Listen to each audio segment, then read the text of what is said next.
कहते हैं कि everything is fair in love and war. अब ये कहावत ही नहीं बल्कि हकीकत बन जानी चाहिए।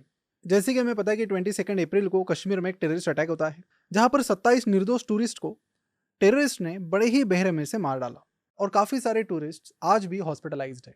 इस न्यूज के बाहर आने के बाद सारे देशवासी एक स्टेट ऑफ शॉक में चले गए। मैं खुद भी चला गया, लेकिन फिर तभी दिमाग में आया कि मैं अकेला क्या ही कर सकता हूँ। और फिर मुझे ये कोट याद आया, if you cannot fight then speak, if you cannot speak then write, if you cannot write then boost morale, if you cannot boost morale at least do not lower it. अब देखिए, मेरा और आप में से बहुत सारे लोगों का सौभाग्य तो नहीं है कि हम बॉर्डर पर जाकर लड़ सके, लेकिन हम बोल सकते हैं। और पिछले कुछ सालों से वीडियो बनाते बनाते मुझे फाइनेंस की भी थोड़ी बहुत नॉलेज हुई है कि कैसे इकोनॉमी रन करती है, क्या क्या चीजें एक देश को मजबूत करती है और क्या क्या चीजें एक देश को कमजोर बनाती है। और मैं आज जो भी बोलूंगा मेरे कई सालों के तजुर्बे के साथ बोलूंगा, ताकि एक नैरेटिव सेट हो कि वॉर सिर्फ बॉर्डर पर लड़े नहीं जाते। आप बॉर्डर के इस पार रहकर भी ऐसा बहुत कुछ कर सकते हो जिससे सामने वाली कंट्री पूरी की पूरी अंदर से खोखली हो सके। और इस वीडियो में मैं आपको कुछ ऐसे स्टेप्स बताऊंगा जो अगर हम सब लेते हैं तो मैं आपको बता सकता हूं कि पाकिस्तान जो ऑलरेडी बैंक्रप्सी की कगार पर है वो कंप्लीटली बैंक्रप्ट बन जाएगा। तो मेरी ये दरख्वास्त है आपसे कि इस वीडियो को एंड तक देखें ताकि सारी स्टेप्स आपके समझ में आए, और इसे ज़्यादा से ज़्यादा शेयर करें ताकि बाकी लोगों को भी इन चीज़ों के बारे में, इन स्टेप्स के बारे में पता चले कि बॉर्डर पर लड़के ना सही, हम इस पर रहकर कैसे लड़ाई लड़ सकते हैं। तो चलिए शुरू करते हैं। और शुरू करने से पहले बस आपको बता दूं कि रिसेंटली गवर्नमेंट ने क्या किया है कि इंडस वाटर ट्रीटी सस्पेंड की है। अब ये बहुत सारे लोगों के लिए एक शॉकिंग स्टेटमेंट होगा, लेकिन इसके खिलाफ बहुत सारे इंडियंस बहुत लंबे टाइम से आवाज उठा रहे थे। बहुत सारे यूट्यूबर्स थे, बहुत सारे आम नागरिक थे और बहुत सारे सोशलिस्ट भी इसमें थे। और आज जो भी स्टेप्स हम बताएंगे उसका भी नैरेटिव हमें सरकार के सामने रखना पड़ेगा, टाइम टू टाइम इन चीज़ों को रेज करना पड़ेगा ताकि आने वाले टाइम में ये सारी चीज़ें सरकार इंप्लीमेंट करे, हम इंप्लीमेंट करें। पहला जो काम हम कर सकते हैं वो वैसे तो पार्शियली गवर्नमेंट ऑलरेडी कर चुकी है, वो है complete termination of Indus water treaty. क्योंकि फिलहाल 5 एक्शंस गवर्नमेंट ने लिए हैं, उसमें से एक इंडस वाटर ट्रीटी को सस्पेंड करने का है, जिसका मतलब कि जो ट्रीटी है ये दोनों के बीच में अभी भी है बट टेम्पररीली सस्पेंडेड है। पर it would be better if we completely terminate it. मैं ऐसा क्यों कह रहा हूँ? तो ये जो इंडस वाटर ट्रीटी है, सबसे पहले ये तो इंडिया के लिए एक घाटे का ही सौदा है। अब ऐसा क्यों? तो देखिए, इंडस वाटर ट्रीटी जो है वो 1960 में साइन हुई थी, जिसके अंडर आप स्क्रीन पर देख सकते हो इस ट्रीटी के हिसाब से 6 रिवर्स जो है इंडस, झेलम, चेनाब, सतलज, बीस और रवि, इन 6 रिवर्स में से इंडिया इंडस यानी कि सिंधु, झेलम, चेनाब, इनका पानी खुद यूज नहीं करेगा फॉर एग्रीकल्चर, और वो सारा पानी पाकिस्तान को देगा एग्रीकल्चर पर्पस के लिए। बड़ी शॉकिंग चीज है। अब इन 3 रिवर्स पर पाकिस्तान का एग्रीकल्चर डिपेंडेंट है, और वो भी ऐसा वैसा नहीं। पाकिस्तान का 80 to 85% एग्रीकल्चर इन 3 रिवर्स पर डिपेंड है। और पाकिस्तान की जो इकोनॉमी है वो $350 बिलियन की है। इससे अगर हम महाराष्ट्र के जीडीपी से कंपेयर करें तो महाराष्ट्र का जीडीपी निकल कर आता है $440 बिलियन, यानी हमारे एक स्टेट से भी छोटी इनकी जीडीपी है। और इंटरेस्टिंग बात तो अभी बाकी है, इस $350 बिलियन में से 23% एग्रीकल्चर से आता है। और लेबर फोर्स की बात करें तो तकरीबन 42% इनका लेबर फोर्स एग्रीकल्चर पर डिपेंडेंट है, प्लस 80% इनका जो टोटल एक्सपोर्ट है वो सिर्फ एग्रीकल्चर से आता है। यानी कि अब आप समझ गए होंगे कि उनकी इकोनॉमी कितनी बड़ी तरीके से हम पर यानी इंडिया पर इनडायरेक्टली डिपेंडेंट है। तो अगर हम इन रिवर्स का पानी रोकते हैं तो एक बहुत बड़ा झटका होगा वो पाकिस्तान के लिए और पाकिस्तान की इकोनॉमी के लिए और पाकिस्तान के लोगों के लिए। और यही चीज अभी रिसेंटली गवर्नमेंट ने टेम्पररी इस ट्रीटी को सस्पेंड करके की है, पर सिर्फ उससे काम नहीं चलेगा। तो ये जो काम है ये बहुत पहले हो जाना चाहिए था, और मेरी माने तो ये ट्रीटी साइन ही नहीं होनी चाहिए थी। क्यों? आप भी अग्री करेंगे, सुनिए। इस ट्रीटी के हिसाब से इंडिया 3 रिवर्स का पानी पाकिस्तान को देगा, वो तो है ही। इसके साथ इन रिवर्स पर इंडिया डैम्स भी नहीं बना पाएगा। नदी हमारी, पानी हमारा, और हम देंगे किसे? पाकिस्तान को। और जो रिवर्स हमारी है उन पर हम अपना डैम भी नहीं बना सकते। इसलिए मैंने स्टार्ट में ही कहा था कि इस ट्रीटी को तो टर्मिनेट ही करना चाहिए। अगर पाकिस्तान के साथ हमारे संबंध थोड़े बहुत सुधरते भी हैं, फिर भी मुझे लगता है कि इस ट्रीटी का कोई सेंस नहीं है। इसे बिल्कुल जल्द से जल्द टर्मिनेट कर देना चाहिए। क्योंकि देखिए, अभी टाइम बिंग तो इंडिया ने ये ट्रीटी सस्पेंड की है, लेकिन इससे अभी ज्यादा कुछ इस पॉइंट ऑफ टाइम में ज्यादा फर्क नहीं पड़ेगा। क्यों? ये भी आप समझ लीजिए। क्योंकि इन तीनों रिवर्स पर इंडिया ने कोई डैम्स ही नहीं बनाए हैं। तो ये तो एक बहुत बड़ी गलती है कि रिवर्स हमारी होने के बावजूद इन पर हमारा कोई डैम नहीं है, क्योंकि विदाउट डैम्स पानी को रोकना या फिर डाइवर्ट करना पॉसिबल नहीं हो पाएगा। अगर डैम्स होते तो पाकिस्तान जो इंडिया के साथ करता आ रहा है, शायद वैसा करने के लिए उन्हें 10 बार सोचना पड़ता, क्योंकि जब भी वो कुछ गलत करता तुरंत पानी रोका जाता, पूरी इकोनॉमी तुरंत अफेक्ट होने लगती। और जो वहाँ के 42% पाकिस्तानी हैं जो एग्रीकल्चर पर डिपेंड करते हैं, उनकी कमाई खतरे में आ जाती। तो ये डैम वाला पॉइंट जो है, ये शॉर्ट साइटेडनेस थी पॉलिटिशियंस की, जो उन्होंने इस चीज़ को नज़रअंदाज कर दिया। तो आज अगर उन नदियों पर डैम होते तो हमारी बार्गेनिंग पावर काफ़ी ज़्यादा होती। तो ये जो ट्रीटी है जो आज सस्पेंड हुई है, मेरे हिसाब से टर्मिनेट होनी चाहिए। और अगर टर्मिनेट नहीं होती तो इसमें कंडीशन ऐड होनी चाहिए कि हम इस पर, इन नदियों पर कभी भी डैम बना सकते हैं। अब ये जो चीज़ मैंने बताई, ये मेजॉरिटी इंडियंस को पता ही नहीं है। तो जब पता ही नहीं है तो आवाज़ ही क्या उठाएंगे।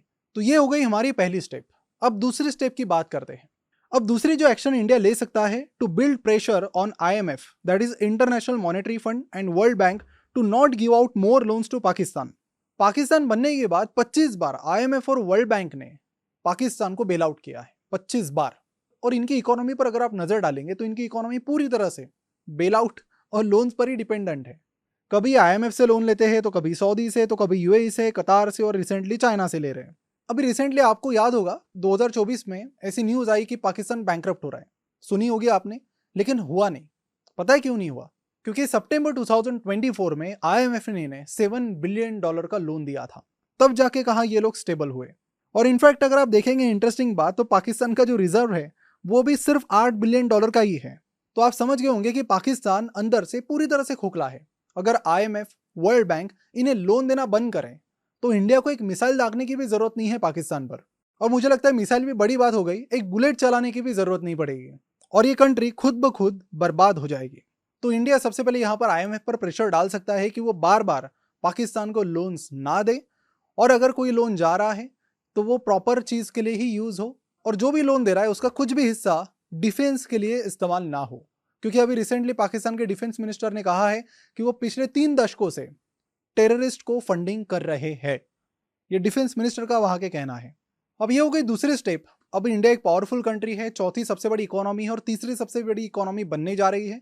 तो इंडिया के पास एक काफी बड़ी पावर है जिससे वो प्रेशर क्रिएट कर सकता है IMF पर, वर्ल्ड बैंक पर चाहे जैसे। अगली जो स्टेप है, तीसरी स्टेप, वो बड़ी कॉम्प्लेक्स है।